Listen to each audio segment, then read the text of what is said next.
How to check line ID on your line account. So let's see in this video. First of all, open up your line app.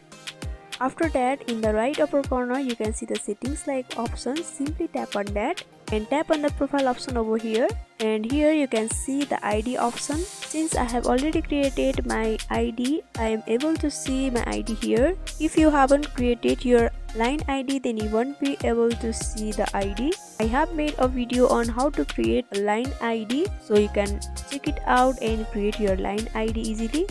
After that, from here you can check your line ID. You can copy it in your clipboard and share it to your friends so that they could easily find you. So in this way you can easily find your line ID in your line account. So I hope this video was helpful. Don't forget to like, comment, share and subscribe our channel for more videos like this. If you need any videos on any topics, don't hesitate to comment down below and let us know. Thank you for watching till the end.